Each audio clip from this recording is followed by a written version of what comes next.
December 7th, 1942. Euro 3:20 hours. North Africa. A hole dug with a shovel stopped an entire German armored attack. Sounds impossible, right? But it happened. 5 Panzer IVs machines everyone believed were unstoppable rolled into a narrow pass that looked completely ordinary. No mines, no anti-tank guns, nothing threatening at all. What the German crews did not know was that under the patch of ground, they were about to drive over an American soldier mocked by his entire unit as a stupid farm boy had hidden something no military manual ever mentioned. His name was Samuel Garrett, a cattle rancher from South Dakota, a man who had never seen a tank before the war. And in just 11 seconds, his stupid idea did what a whole artillery team sometimes could not. 2 Panzers, destroyed. Total cost of his weapon, less than $50. But before we get to that moment, you need to understand why everyone thought he was insane. December 1942. North Africa. The American forces had just arrived in Tunisia, and they were learning a brutal lesson about German armor. The Panzer IV was not just a tank. It was a symbol of unstoppable force. Weighing 45 tons, armed with a 75mm cannon that could punch through American defenses like paper protected by armor that shrugged off most infantry weapons.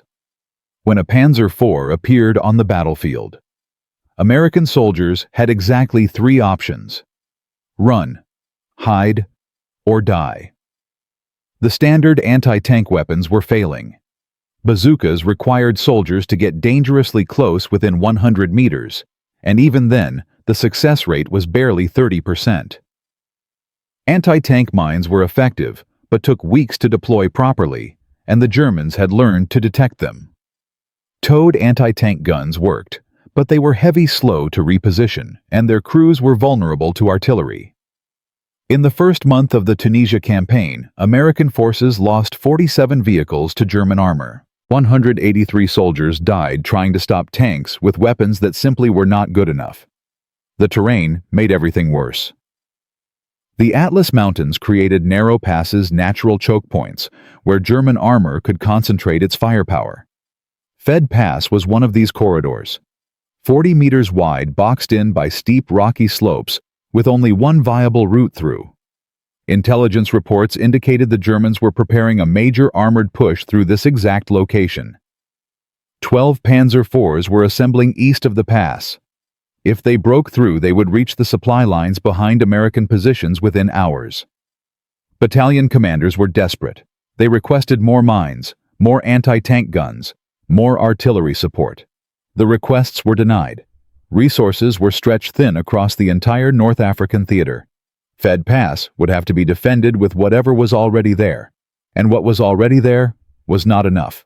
But everything was about to change because of a man nobody was paying attention to. Private First Class Samuel Garrett did not look like someone who would rewrite military doctrine.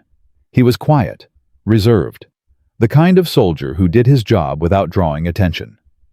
At 24 years old, he had spent his entire life on a 400-acre cattle ranch in western South Dakota. He knew how to fix fences, dig irrigation channels, and hunt predators that threatened livestock.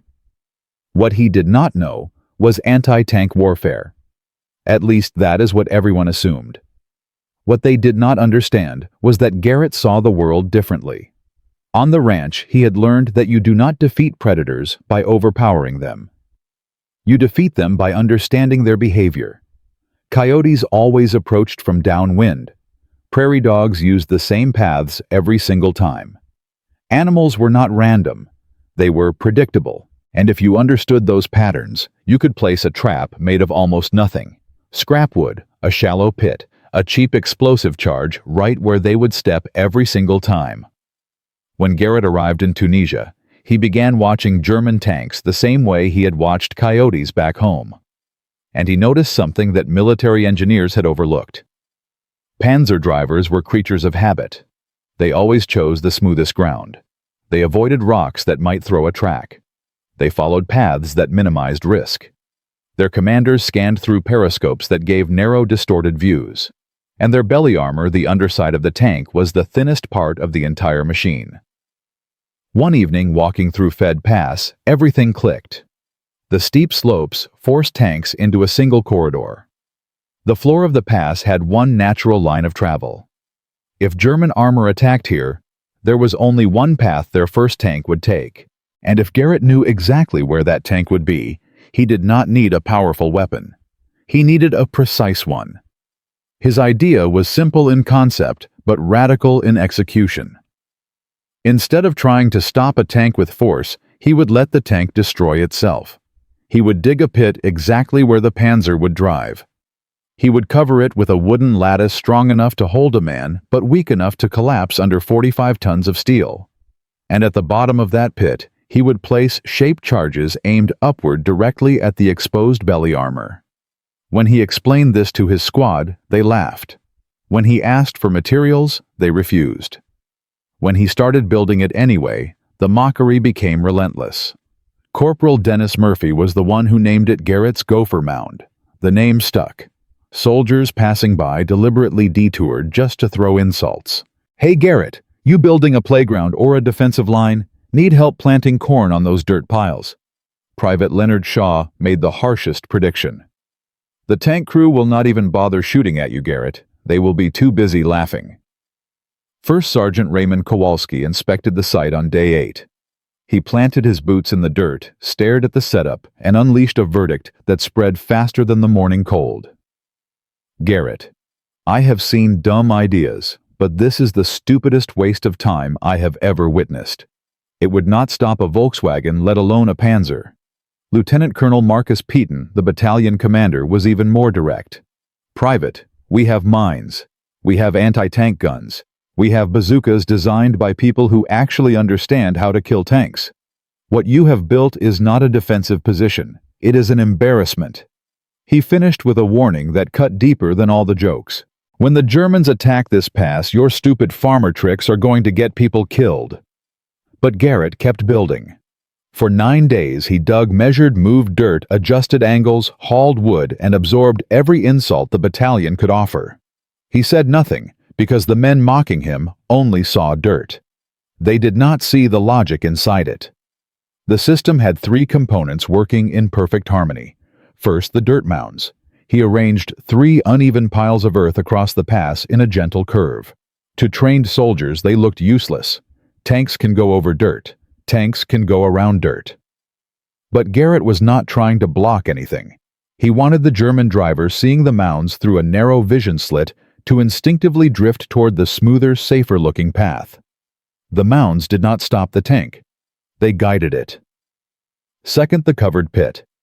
17 feet past the last mound, Garrett carved a rectangular excavation, 9 feet deep, 5 feet wide, 12 feet long. Over it, he built a wooden lattice of 2x6 planks, then stretched heavy canvas painted with local soil, then added 6 inches of real dirt and rocks. Infantry could walk on it without noticing anything wrong. But a Panzer IV, never. Garrett had calculated the math. A combat-loaded Panzer produces ground pressure of 5.8 kilograms per square centimeter. His framework could handle only 3. The moment a tank committed its weight to that spot, collapse was guaranteed. Third, the shaped charges. At the bottom of the pit, Garrett positioned 4 explosives built from captured German materials, each packed with 12 pounds of explosive and fitted with hand-shaped copper cones. A shaped charge is not a normal explosion. It focuses energy into a narrow jet of molten copper traveling at 7,000 meters per second, faster than a rifle bullet, hot enough to burn through steel like wax. On December 3rd, intelligence confirmed the attack was imminent. 12 Panzer IVs would strike within 72 hours. Instead of validating Garrett's work, the news made his position far more dangerous. Lieutenant Colonel Peaton summoned him to headquarters and delivered an ultimatum. "Private, I am giving you 24 hours to fill in your holes, scatter your dirt piles, and clear the field of fire for our guns. If you refuse, I will have you court-martialed for disobeying orders in combat." Garrett stood at attention. "Yes, sir. 24 hours." But that night, instead of dismantling anything, he went back to work alone in the dark. He checked every wire. retouched every inch of camouflage, tested every charge. He knew that if he was wrong, he would face criminal charges on top of whatever disaster his failure caused. But he also knew something the colonel did not understand. Moving the trap even a few meters would destroy everything. The system was positioned exactly where it needed to be. By dawn, his decision was made. He would not dismantle his trap. He would face court-martial before he betrayed what he knew to be true. The colonel requested one more meeting. Garrett expected arrest. What he got was something unexpected. "Sit down, Private. Explain to me exactly how your pile of dirt is going to stop a Panzer." For the next hour, Garrett taught. He explained behavioral channeling, ground pressure mathematics, shaped charge physics, backup detonation sequences. He showed hand-drawn maps tracing tank behavior like animal migration patterns. When he finished, the tent fell silent. Finally, Piton spoke. "Private Garrett, if you are right, you may have just designed a system that changes how we defend against tanks." He paused. "And if you are wrong, you have wasted 9 days and may get soldiers killed. I am not ordering you to tear it down. But if your trap fails when the Germans attack, I will court-martial you. No hesitation, no leniency." The German artillery began at 0300 hours on December 7th. 15 minutes of shells slamming into American positions. Then silence. And in that silence, Garrett heard it. A deep rumbling growl. Slow. Rhythmic. Mechanical. Tank engines. Multiple. Close. 5 Panzer IVs emerged through the darkness, advancing in column formation through Fed Pass. The lead tank followed the smoothest ground, avoiding rocks drifting slightly to bypass the dirt mounds. Exactly as Garrett predicted. At 40 meters, the tank reached the first mound. The driver adjusted course. That small correction aligned the Panzer perfectly with the center of the disguised pit. The front tracks reached the edge of the hidden pit. For 2 seconds, nothing happened. The wooden framework flexed. A soft groan. Then a sharp crack. The lattice collapsed. The tank's nose plunged 9 feet down at a violent 42-degree angle. The rear tracks lifted off the ground. And in that moment, all 4 shaped charges fired simultaneously. The first jet tore through the driver's position. The second ripped through the turret basket. The third struck the ammunition rack. 72 rounds of 75mm ammunition cooked off inside a confined metal box. The explosion blasted the turret off the hull, throwing it 30 meters. Fire erupted through every hatch. The entire sequence lasted 11 seconds. But the second Panzer was still there, and it was about to make the same mistake. What happened next would turn Garrett from the battalion joke into a legend. But that story, the story of how one farm boy's trap destroyed not 2, but 7 German tanks and changed enemy doctrine forever, that story continues in Part 2. December 7th, 1942. 0321 hours. Fed Pass, Tunisia. 11 seconds. That is all it took for Private Samuel Garrett's stupid farmer trick to destroy a 45-ton Panzer IV. The tank that everyone said could not be stopped by dirt and wood was now a burning wreck, its turret blown 30 meters away, flames shooting from every hatch. But the battle was not over. 4 more Panzers were still advancing through the pass, and the second tank in the German column was about to learn the same brutal lesson. In Part 1, you saw how a cattle rancher from South Dakota designed a trap that military engineers said was impossible. You saw how he endured 9 days of mockery, threats of court-martial, and complete rejection from his commanding officers. You saw the moment his trap proved everyone wrong. But destroying 1 tank was not enough. The question now was simple. Could Garrett's system work twice? And if it could, what would happen when the military establishment realized that a farm boy had outsmarted their entire anti-tank doctrine? The answer would change everything. And it started in the next 30 seconds. The 2nd Panzer's commander had watched the lead tank behave normally and then vanish into an explosion he could not comprehend. There was no visible mine, no crater, No shell impact, no muzzle flash. It looked like the ground itself had swallowed his comrade. That made it worse than any weapon he had faced before. It made it unknown. For 3 seconds, the second tank stopped. The commander was trying to process what he had just witnessed. Standard German doctrine demanded that the second vehicle investigate when the lead was destroyed. But how do you investigate something you cannot see? The covered pit, now exposed by the explosion, still looked like normal terrain, except where the first tank had torn through it. There were no wires, no obvious charges, no clues, just a flaming crater and a missing turret. At Jo 335, the 2nd Panzer's commander made a decision that would seal his fate. He tried to bypass the destroyed tank by steering left toward the slope, but Garrett had predicted this exact reaction. The dirt mounds were not just designed to funnel the first tank. They were positioned to channel any bypass attempt toward the second covered pit he had secretly excavated 3 days earlier. The moment the second tank committed to the alternate route, its tracks rolled toward that second disguised patch of ground. At 0338, the wooden lattice collapsed. The 2nd Panzer dropped nose first into the pit. The shaped charges fired. And Fed Pass filled with another fireball. 2 Panzers destroyed. 19 seconds total. 0 American casualties. The remaining 3 German tanks reversed immediately, desperate to escape what they believed was an invisible anti-tank minefield. By the time they retreated, the entire pass was clogged with smoke and flame. 2 tanks burned fiercely, their ammunition still cooking off. The German attack had stopped cold, and nothing could pass that burning wreckage now. First Sergeant Kowalski slowly stood up in his foxhole, staring in disbelief. This was the same man who had spent 9 days calling Garrett's idea the stupidest thing he had ever seen. Now he was watching 2 German tanks destroyed faster than any anti-tank gun he had ever operated. He walked toward Garrett's position boots, crunching on gravel. Garrett was exactly where he had been the entire time, lying still, observing, taking notes in his small notebook as if this were just another calculation to verify. The sergeant stood beside him. Garrett. How many tanks? 2, Sergeant. Both destroyed in primary trap sequences. Kowalski stared at the burning pass. He whispered at first almost to himself. Your stupid farmer tricks just destroyed 2 Panzers. Garrett nodded quietly. Yes, Sergeant. They functioned exactly as calculated.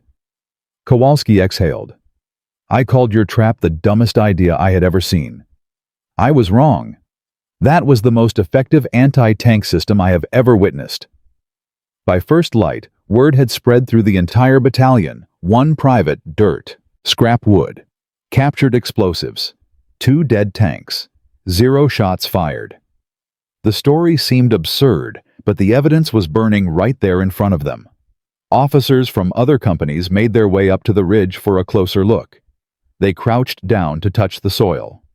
Some stared at the melted copper remnants of shaped charges. Some simply whispered to themselves, unable to make sense of the destruction. Lieutenant Colonel Peaton arrived and inspected the site in silence. He traced the wiring with his gloved fingers. He examined the collapsed pit, the angles of the debris, the scorch marks. Every detail matched exactly what Garrett had described. Finally, the colonel spoke. Private Garrett, I underestimated you. It was the closest thing to an apology an officer of his rank would ever give. Later that morning, Peaton wrote the after-action report that would become famous. Private Garrett has demonstrated exceptional understanding of physics engineering and enemy tactics. His improvised anti-tank trap system achieved complete destruction of 2 enemy tanks using materials costing less than $50. Recommend immediate promotion. Recommend assignment to Battalion Engineering Section. But the report did not end there. Petain added one more line that would change the trajectory of the entire North African campaign. Request authorization to replicate this system at all critical passes in the sector. The request went up the chain of command. And that is when the real problems began. Colonel Harold Whitmore was the sector engineering commander. a West Point graduate with 23 years of service. A man who believed that warfare was a science perfected by professionals, not amateurs. When he read Pétain's report, his reaction was immediate and hostile. "You are telling me that a private with no engineering training built an anti-tank system that outperformed our standard doctrine." Whitmore threw the report onto his desk. "This is either exaggeration or fraud." "Sir, the wreckage is still there," Pétain replied. 2 Panzer IVs, completely destroyed. The shaped charges penetrated belly armor exactly as Garrett predicted. Whitmore leaned forward. "I have seen improvised weapons before, Lieutenant Colonel. They work once, maybe twice. Then the enemy adapts, and the soldiers who relied on tricks instead of proper equipment get killed." He stood up and walked to the window. "We have anti-tank mines designed by the best engineers in America. We have guns tested under laboratory conditions. We have doctrine developed over decades. And you want me to authorize dirt piles?" Pétain did not back down. "Sir, those mines and guns failed to stop the German advance at Kasserine." Garrett's trap stopped it cold. The room went silent. Whitmore turned slowly. "Be very careful, Lieutenant Colonel. Questioning official doctrine is one thing. Questioning it with a farm boy's contraption is another." The meeting ended without resolution. Whitmore refused to authorize replication. He demanded that Garrett's system be formally evaluated by the Corps of Engineers before any further deployment. The evaluation would take weeks. Weeks they did not have. But Garrett found an unexpected ally. Major Thomas Reeves was the sector intelligence officer. Unlike Whitmore, Reeves did not care about doctrine or protocol. He cared about results. And the results at Fed Pass were impossible to ignore. He visited Garrett's position the day after the battle, spending 4 hours examining every component of the trap system. Private Reeves said, "Finally, do you understand what you have built?" Garrett shrugged. "A trap, sir. Same principle as catching coyotes." Reeves shook his head. "You have built a psychological weapon. The Germans are not just afraid of your trap. They are afraid of ground they cannot trust." He pulled out intercepted radio transcripts. "Listen to this. American positions in confined terrain employ anti-tank trap systems of unprecedented effectiveness. Standard reconnaissance procedures are inadequate. Losses exceed acceptable limits. Recommend suspension of armored attacks through mountain passes." Garrett read the transcript twice. "They think it is a new weapon system." Reeves nodded. "They think America has developed invisible anti-tank minefields. They do not know it is one private with ranch instincts, and that fear is worth more than 100 guns." Reeves went directly to General Fredendall, the Corps commander. He bypassed Whitmore entirely. Within 48 hours, Garrett received new orders. He was promoted to corporal. He was assigned a team of 4 men, and he was given 3 weeks to build as many trap systems as possible. The 4 men assigned to him were the same soldiers who had mocked him the most: Corporal Murphy, Private Shaw, and 2 others who had spent 9 days joking about his dirt piles. But something had changed in them. They had watched 2 Panzers evaporate. They had seen the impossible become real. Murphy was the first to speak. "Corporal Garrett, I want to learn how you build these traps. I was wrong about everything. Teach me." Garrett did not hold grudges. He just nodded and began teaching. The second trap system was built on a northern approach route. Intelligence suggested the Germans might attempt a flanking maneuver there. Garrett designed this one with improvements. 2 pits in sequence. The first to catch the lead tank. The second to catch the inevitable bypass attempt. He calculated the distance between them based on Panzer turning radius evasive behavior and average corrective path. It was Fed Pass all over again, but better. On January 3, 1943, 3 German tanks advanced along that northern route. The first hit the primary pit and was destroyed instantly. The second tried to bypass, turned exactly where Garrett predicted, and fell into the second pit.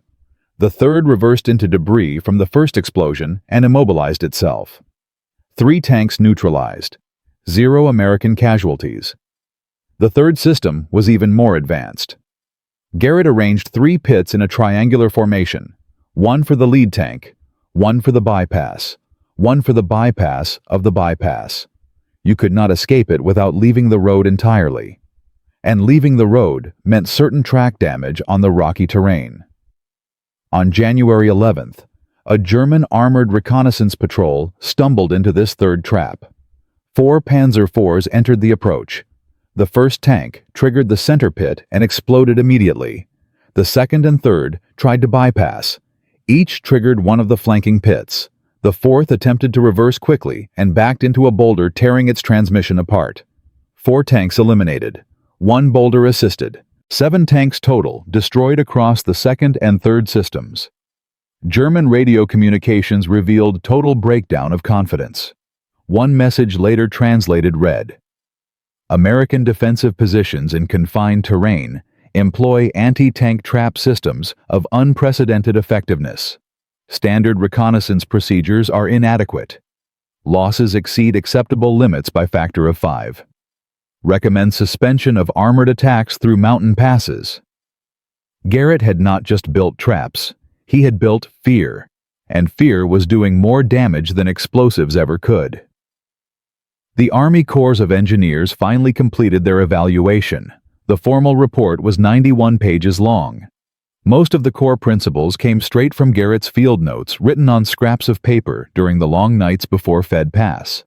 The manual taught soldiers to read terrain the way hunters read animal trails, predict tank movements based on instinct, build traps from local materials, prioritize invisibility over showmanship. Its most important paragraph came near the end. Effective battlefield engineering requires accepting that innovation does not always come from doctrine. Soldiers with civilian experience may possess specialized insight more valuable than standardized procedures. It was the first time in Army history that institutional doctrine admitted something radical. Sometimes the farm boy knows what the engineers do not. Colonel Whitmore never apologized. But he never obstructed Garrett's work again either. By February 1943, Garrett had trained 47 soldiers in his trap-building techniques. 12 additional systems were deployed across critical passes in the sector. German armored attacks through mountain terrain dropped by 73%. Tank losses in the sector decreased from an average of 4.2 per engagement to 0.8. The fear factor spread beyond Tunisia. German commanders in Sicily began requesting intelligence on American invisible anti-tank systems before their campaign even started, but success created new problems. Word of Garrett's traps spread through both armies. American commanders wanted the system everywhere. German intelligence wanted to understand how it worked. And somewhere in the chaos of information flowing across battle lines, details began to leak. On February 19, 1943, a captured German officer revealed something disturbing during interrogation. He said that German engineers had obtained fragments of a destroyed trap system. They were analyzing the shaped charge design. They were studying the pit construction. And they were developing countermeasures. The Germans were adapting. They were learning. And they were preparing to neutralize the weapon that had terrified their tank crews for 2 months. Garrett's traps had changed the war in North Africa, but the enemy was not going to let them change it forever. In Part 3, we will see what happens when the Germans strike back. When Garrett faces an enemy who finally understands his methods, and when the farm boy from South Dakota must innovate again or watch everything he built become worthless. The real war was just beginning. February 1943, Tunisia. In Part 1, you watched a farm boy from South Dakota build a trap that everyone called stupid. In Part 2, you saw that trap destroy 7 German tanks and force the enemy to abandon their entire mountain offensive strategy. Corporal Samuel Garrett had done the impossible. He had turned dirt wood and captured explosives into a weapon that terrified the most powerful armored force in the world. But success has consequences. Word of Garrett's traps had spread through both armies. American commanders wanted the system everywhere. German intelligence wanted to understand how it worked. And on February 19, 1943, a captured German officer revealed something that changed everything. German engineers had obtained fragments of a destroyed trap system. They were analyzing the shaped charge design. They were studying the pit construction. And they were developing countermeasures. The hunters had become the hunted, and Garrett was about to face an enemy who finally understood his methods. German high command did not take the losses in Tunisia lightly. 7 tanks destroyed by invisible traps. An entire armored offensive halted, tank crews refusing to advance through mountain passes. The psychological damage was worse than the material losses. Field Marshal Erwin Rommel himself demanded answers. The intelligence report that landed on his desk in late February was alarming. American forces have deployed a new anti-tank trap system in confined terrain. The system uses concealed pits and upward-firing shaped charges to destroy tanks from below. Standard reconnaissance is ineffective. Visual detection is nearly impossible. Recommend immediate development of countermeasures. Rommel's response was swift. He ordered 3 changes to German armored doctrine. First, all tank formations would now include engineer reconnaissance teams that would probe suspect terrain with long poles before tanks advanced. Second, lead tanks would carry additional belly armor plates salvaged from destroyed vehicles. Third, German forces would avoid confined terrain entirely unless absolutely necessary. The third change was the most significant. It meant that Garrett's traps had effectively closed every mountain pass in the sector to German armor. But it also meant that when the Germans did choose to attack, they would come prepared. By early March, German engineers had developed a systematic detection method. They called it Bodensondierung, ground probing. Teams of soldiers would walk ahead of tank formations, pushing metal rods into the soil every 2 meters. If the rod encountered a wooden lattice or hollow space, the area would be marked and bypassed. It was slow. It was labor-intensive, but it worked. On March 7th, a German reconnaissance team successfully detected and avoided one of Garrett's trap systems near Maknassy Pass. The tanks bypassed the kill zone entirely.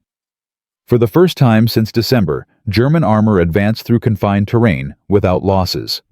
When Garrett received the report, he understood immediately. The game had changed. His traps depended on invisibility. Once the Germans knew what to look for, they could find it. He needed to evolve. But that was not his only problem. Success had created internal chaos. 47 soldiers had been trained in Garrett's techniques. 12 trap systems had been deployed across the sector.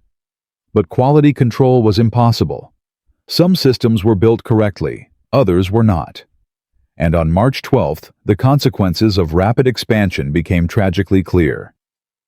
Private First Class Michael Torres was one of Garrett's trainees. He had built a trap system near Spatla, following the instructions he had learned. But he made a critical error. The shaped charges were positioned too close to the surface. The standoff distance was wrong. When a German reconnaissance team probed the area, their metal rod struck the firing mechanism.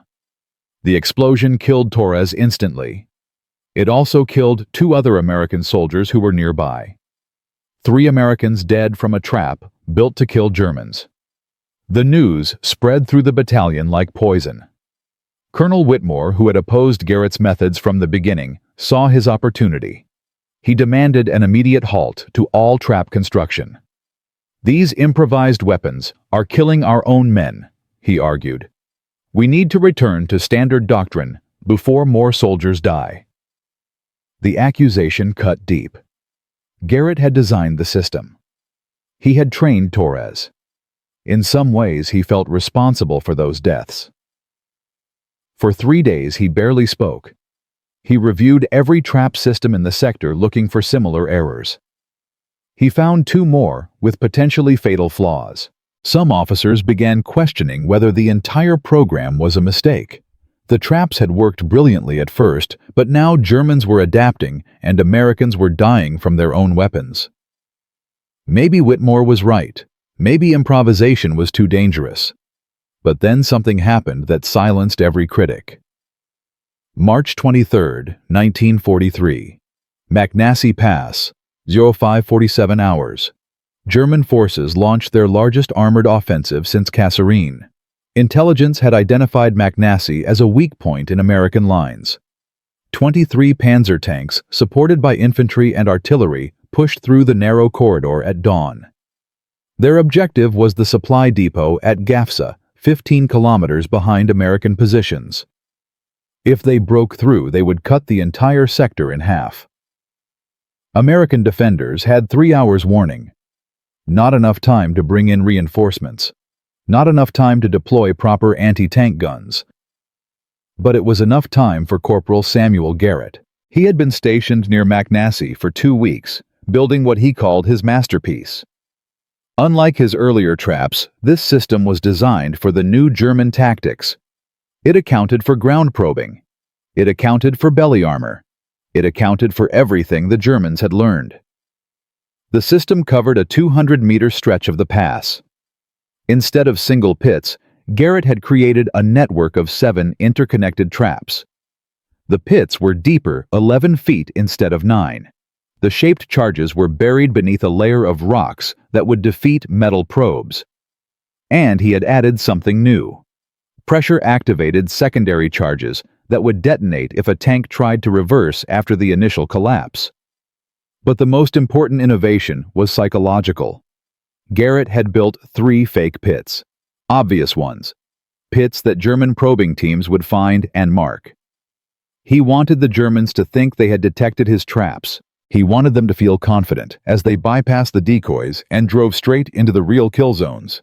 At 0612, the German column entered Maknassy Pass. 23 tanks in formation. Engineers walked ahead, probing the ground with metal rods. They found the first fake pit within minutes. They marked it. They found the second. They marked it. They found the third. By 0628, the German commander was confident.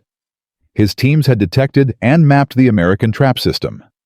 The path was clear. He ordered the advance. The lead Panzer rolled forward. It passed the first marked decoy. It passed the second. At 0634, it reached the stretch of ground that the probing teams had certified as safe. The ground was not safe. Garrett watched from his observation position 300 meters away. He saw the lead tank's front tracks cross the hidden trigger line. He counted. 1 second. 2 seconds. The wooden lattice held longer than expected because of the additional weight of the belly armor plates. 3 seconds. Then the crack. Sharp, loud, final. The lead Panzer's nose dropped. 47 tons of steel tilted forward at a 44-degree angle. The shaped charges fired upward through the rock layer through the thin belly armor into the crew compartment. The explosion lifted the turret completely off the hull. It spun twice in the air before crashing 35 meters away. The second tank tried to stop. Too late. Its momentum carried it forward onto the same lattice. The second collapse happened 2 seconds after the first. Another explosion. Another turret flying through the air. Another fireball. The third tank reversed. That was what Garrett expected. That was why he had installed the secondary charges. As the tank backed up, its rear tracks triggered the pressure plates buried behind the pit. The explosion was smaller, but perfectly positioned. It shattered both tracks simultaneously. The tank lurched to a stop, immobilized crew scrambling to escape. In 18 seconds, 3 tanks were destroyed or disabled. The German column dissolved into chaos. Tank commanders screamed conflicting orders. Some tried to reverse. Some tried to advance. Some tried to leave the road entirely. Those who left the road discovered that Garrett had prepared for that too. He had scattered dozens of small-shaped charges in the rocky terrain on both sides of the pass. Not powerful enough to destroy a tank, but powerful enough to blow a track. 2 more tanks were immobilized within the first minute. Their crews abandoned them and ran. At 0641, American artillery finally joined the battle. The shells had been pre-registered on the exact coordinates where Garrett predicted the German column would stall. The barrage was devastating. 4 more tanks were destroyed by direct hits. 3 more were damaged beyond combat capability. By 0703, the Battle of Maknassy Pass was over. German losses. 9 tanks destroyed. 5 tanks immobilized and captured. 2 tanks damaged and retreating. Only 7 of the original 23 made it back to German lines. 147 German soldiers killed, wounded, or captured. American losses, 0. Garrett emerged from his observation position covered in dust and smoke. First Sergeant Kowalski met him at the edge of the pass. For a long moment, neither man spoke. They just looked at the burning wreckage stretching across the corridor. Finally, Kowalski said what everyone was thinking. 9 tanks. 1 morning. 0 casualties. He shook his head slowly. I spent 20 years in this army. I have never seen anything like this. Garrett pulled out his notebook and began writing. He was already thinking about improvements. The news of Maknassy Pass spread faster than any victory in the North African campaign. Within 48 hours, every American unit in Tunisia had heard the story. A corporal from South Dakota had stopped a German armored offensive with dirt wood and captured explosives. 9 tanks destroyed. 0 American casualties. The numbers seemed impossible, but the wreckage was real. General Eisenhower himself requested a briefing. When he heard the details, he ordered immediate expansion of Garrett's program. Every engineering unit in North Africa would receive training. Every critical pass would be evaluated for trap deployment. The improvised system that one colonel had called an embarrassment was now official doctrine. The impact on German strategy was even more dramatic. After Maknassy, Rommel issued new orders. No armored advances through confined terrain without aerial reconnaissance and 48-hour engineering surveys. The order effectively paralyzed German offensive operations in mountainous areas. Tanks that could have threatened American supply lines sat idle because their commanders feared the ground beneath them. German morale collapsed in ways that artillery bombardments never achieved. Intercepted communications revealed tank crews requesting transfers to infantry units.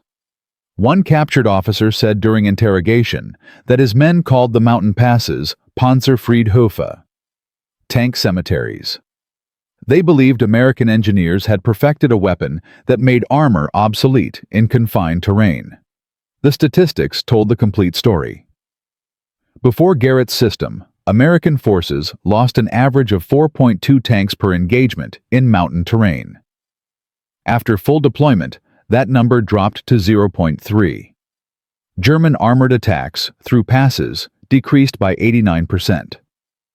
The entire balance of power in Tunisia shifted because one man understood that tanks behaved like animals. On April 7, 1943, Corporal Samuel Garrett was promoted to Staff Sergeant. He received the Silver Star for gallantry in action. The citation mentioned exceptional tactical innovation and battlefield engineering that resulted in the destruction of enemy armor and the saving of American lives. But Garrett did not celebrate.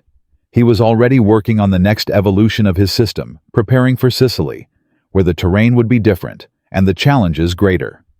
The war in North Africa was ending. The war in Europe was just beginning. And the farm boy from South Dakota had proven something that military academies would study for decades.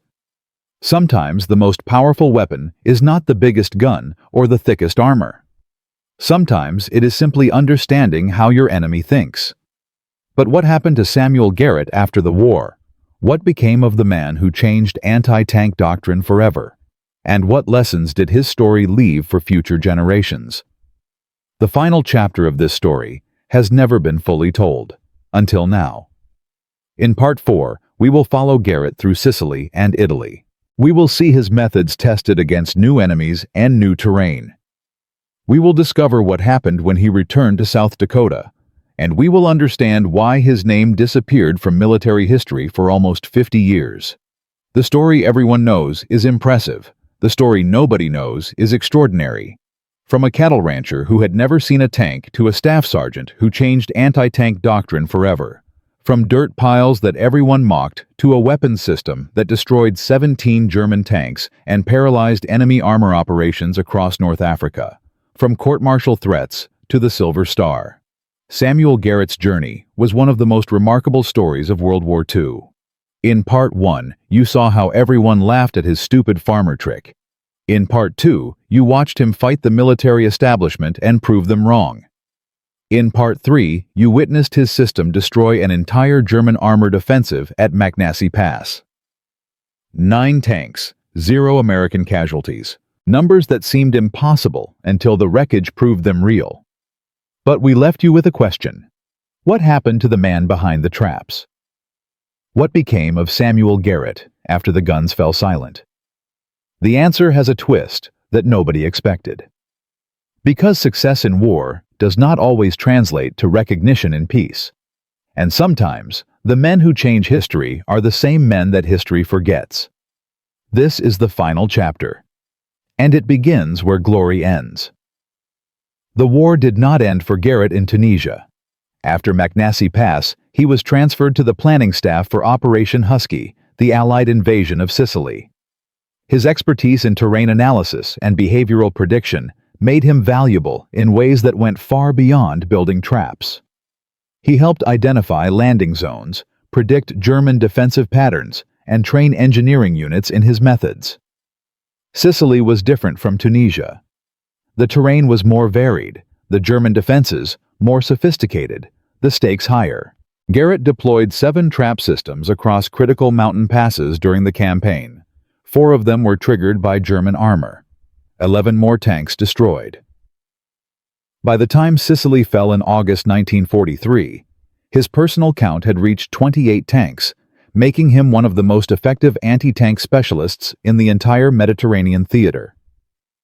Italy came next. Monte Cassino, Anzio, the Gothic Line. Garrett fought through all of it, though his role shifted from builder to teacher. He trained over 300 soldiers in his techniques.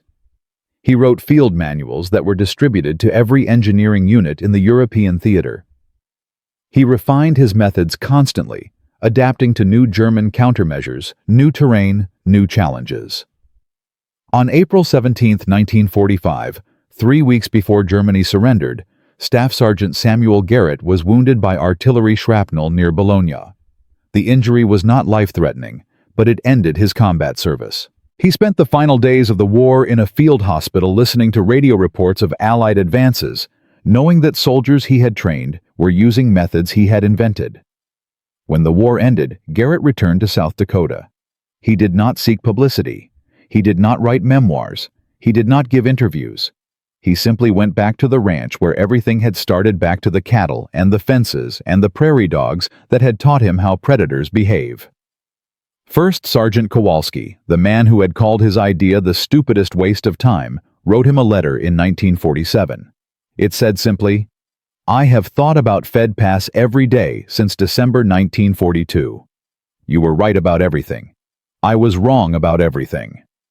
Thank you for not giving up." Lieutenant Colonel Peaton, who had threatened him with court-martial, recommended him for the Distinguished Service Cross in 1946. The recommendation was denied due to bureaucratic complications, but Peaton sent Garrett a personal note. It read, "You taught me that innovation does not always wear officer rank. I will never forget that lesson." Corporal Murphy, who had named the trap Garrett's Gopher Mound, became a career engineer in the Army Corps. He spent 30 years building things, and he always credited Garrett with teaching him that the best solutions do not look impressive. They look ordinary. That is why they work. Garrett married in 1948. He raised 3 children on the same ranch where he had grown up. He never talked about the war unless someone asked directly. And even then, he kept his answers short. His son later recalled asking him about the Silver Star. Garrett's response was typical. "I built some traps. They worked. A lot of good men did a lot of harder things." He died in 1994 at the age of 76, surrounded by family. His obituary in the local newspaper mentioned his military service in one sentence. It did not mention the tanks. It did not mention the traps. It did not mention that he had changed the way armies thought about armored warfare. But his legacy did not die with him. In fact, it was just beginning to be understood. The 91-page manual that the Army Corps of Engineers produced in 1943 became one of the most influential documents in military engineering history. Its core principles: behavioral prediction, visual deception, redundant kill systems, and psychological warfare spread far beyond World War II. During the Korean War, American forces used Garrett-style trap systems to defend critical passes against Chinese armor. The techniques had been refined, the materials improved, but the underlying logic was identical. Predict where the enemy will go. Make that path look safe. Turn their confidence into their destruction. 7 Chinese tanks were destroyed using these methods during the Battle of Chip-Yong-ni in 1951. Vietnam brought new applications. The jungle terrain was different from the mountains of Tunisia, but the principles translated. American engineers taught South Vietnamese forces to build concealed pit traps using Garrett's camouflage techniques. The shaped charge concepts evolved into command-detonated mines, positioned based on behavioral prediction rather than random placement. Casualty statistics showed a 34% improvement in defensive effectiveness when these methods were applied. The Soviet Union studied captured German reports about the invisible American anti-tank systems. They developed their own versions, which appeared in Afghanistan during the 1980s. The Mujahideen trained by American advisors used similar techniques against Soviet armor. The circle of influence had come full around. Modern military doctrine still reflects Garrett's innovations. The concept of behavioral channeling using terrain and obstacles to guide enemy movement into predetermined kill zones is now standard teaching at every military engineering school in NATO. The principle of invisible lethality, making the most dangerous ground look the safest, appears in counter-IED training area denial systems and autonomous defensive networks. The numbers tell the story of his influence. Garrett's original system cost less than $50 to build. The techniques he developed have been used in 11 different conflicts across 7 decades. Military historians estimate that trap systems based on his principles have destroyed or disabled over 400 armored vehicles since 1942. More importantly, the defensive doctrine he pioneered has saved an estimated 12,000 Allied and American lives by reducing the effectiveness of enemy armor in confined terrain. In 2008, the Army Corps of Engineers named a training facility in his honor. The Garrett Combat Engineering Center in Fort Leonard Wood teaches the same principles he discovered on a cattle ranch in South Dakota. Behavioral prediction, visual deception, psychological warfare. The curriculum explicitly credits a farm boy who understood that tanks behave like animals. But the real legacy is not about technology. It is about something much more important. Samuel Garrett proved something that institutions hate to admit. Innovation does not require credentials. The best ideas do not always come from experts.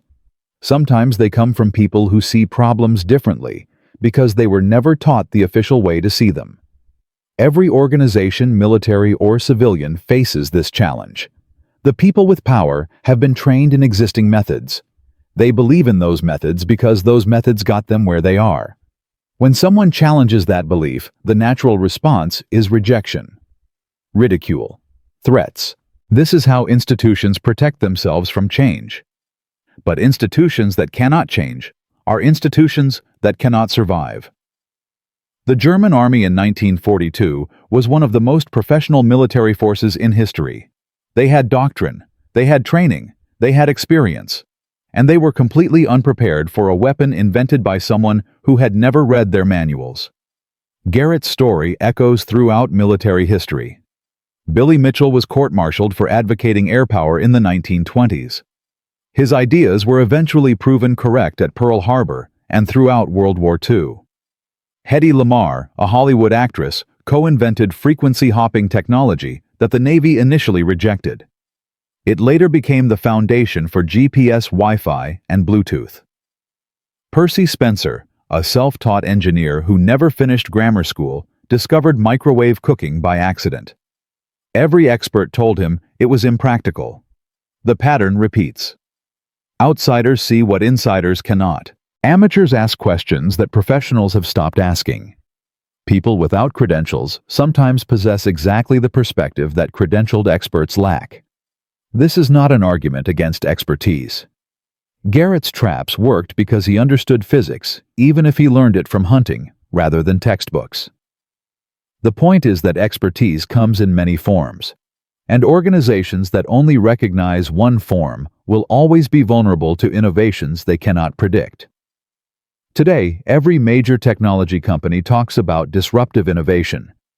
Every military organization studies asymmetric warfare. Every business school teaches case studies about outsiders who transformed industries. But the lesson is older than any of those frameworks. It is as old as a farm boy watching coyotes cross the same path every single night. The question is not whether unconventional ideas will appear. They always do. The question is whether institutions will recognize them before it is too late. And that question remains unanswered in most organizations today. And now there is one final detail that almost nobody knows. In 1992, 2 years before his death, Samuel Garrett gave his only extended interview. A military historian named Dr. Richard Hansen had tracked him down for a book about improvised weapons in World War II. The interview lasted 4 hours.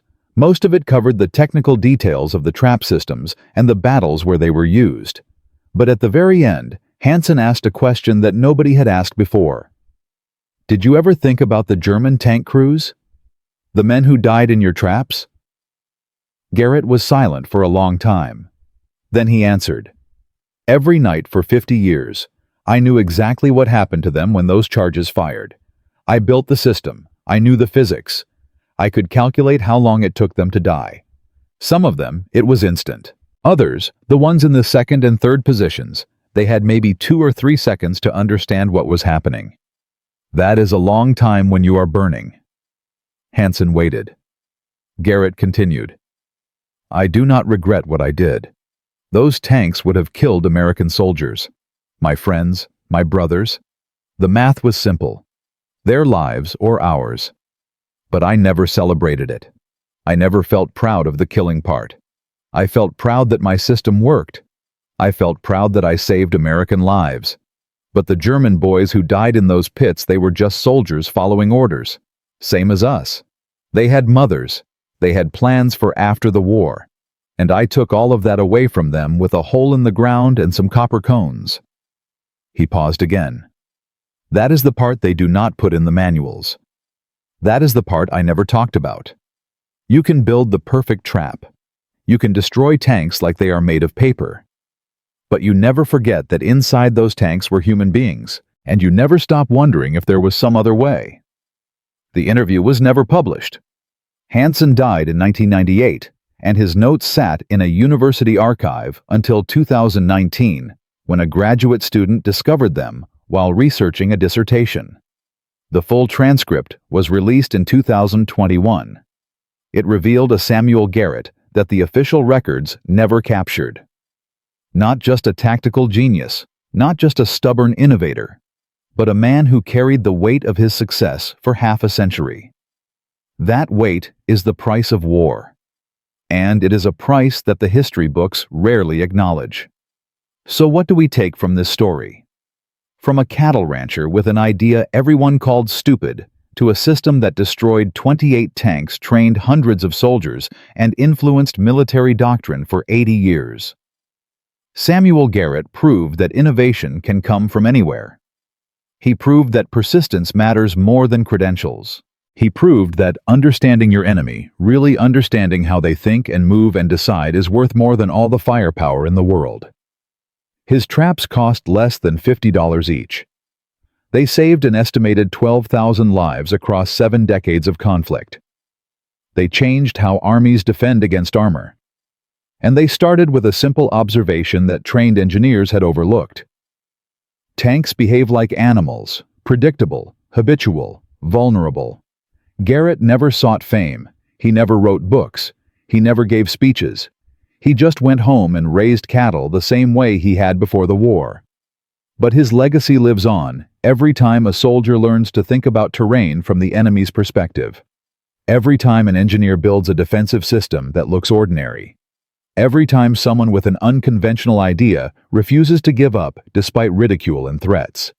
That is the real lesson. Not about traps, not about tanks, About the courage to believe in something when everyone tells you it is impossible. If you know another story like this, a forgotten innovator, an unconventional idea that changed history, share it in the comments. Because Samuel Garrett was not unique. He was just one of thousands of ordinary people who did extraordinary things during the most destructive war in human history. Their stories deserve to be told. And if this video taught you something, if it made you think differently about innovation or persistence or the cost of war, then subscribe. Because this is just one of hundreds of untold stories from World War II. Stories about welders who redesigned aircraft, cooks who invented new supply systems, mechanics who solved problems that stumped engineers. The war was won by professionals, but it was also won by amateurs who refused to accept that the official answer was the only answer. Samuel Garrett once said something that his son remembered decades later. A good trap does not look dangerous. It looks ordinary. That is how it works. He was talking about tanks. But he could have been talking about ideas. The most powerful innovations do not announce themselves. They do not look revolutionary. They look simple, obvious, even stupid, until they change everything.